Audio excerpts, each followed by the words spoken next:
I just have a few statements to share with you from Idaho Medicaid, and I'm going to stick to a script, and that'll keep me quick and concise. And then if we have time for questions, I'll be happy to entertain questions. And I will be available tomorrow for any sort of conversations or discussions anybody is interested in having about developing some Medicaid benefits around this.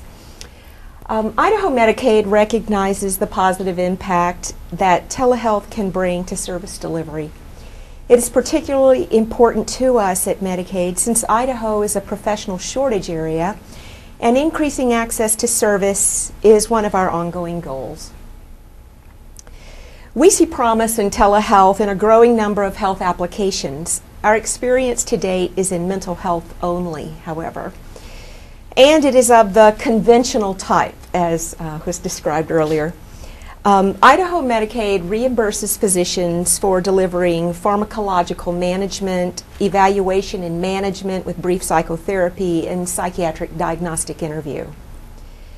At Medicaid, the possibility of using telehealth to improve service delivery in the realm of autism is now an element under consideration in an emerging project to improve developmental disability services for children. Medicaid is also engaged in a disease management project on diabetes, which may present additional opportunities for use of this technology. Just last week, I conducted a statewide training using the technology, reaching approximately 130 persons across the state of Idaho. So that was pretty exciting for us.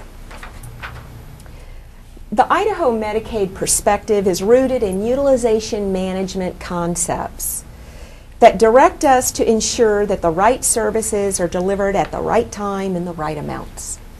When Medicaid can ensure that this utilization management concept is in place in a program, then reimbursement can be assigned with confidence that it is an efficient and effective use of public money.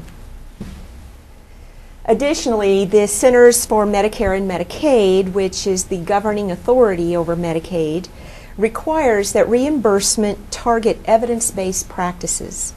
We at Medicaid are excited about the opportunities to use telehealth in the management of our benefits as the evidence mounts to support its effectiveness and efficiency.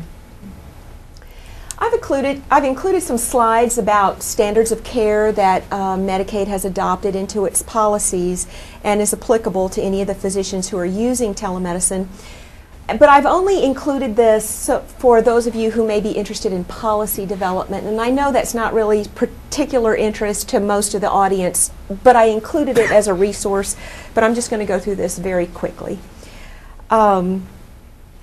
The most basic of these standards is that the professional delivering the service is completely responsible for it, not the institution that provides the equipment. Medicaid is very interested in outcomes. Generally speaking, if a service isn't effective, then Medicaid intends to reevaluate whether or not it will continue reimbursing it.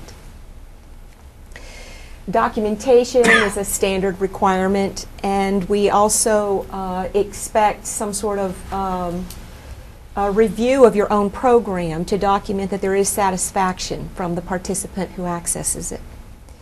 HIPAA compliance is of utmost importance to us. And we also have policies, just to clarify, that Medicaid will not reimburse for the cost of equipment.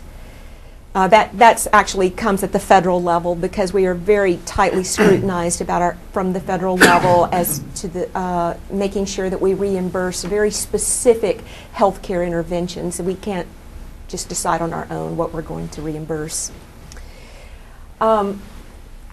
Before initiating the service, Medicaid's policy that we adopted from Medicare is that a physician must ensure the patient understands what's about to happen and what is going to transpire. And we obtain that assurance by requiring the physician who's going to use the technology to share this information in writing with the participant at a level that the participant can understand it.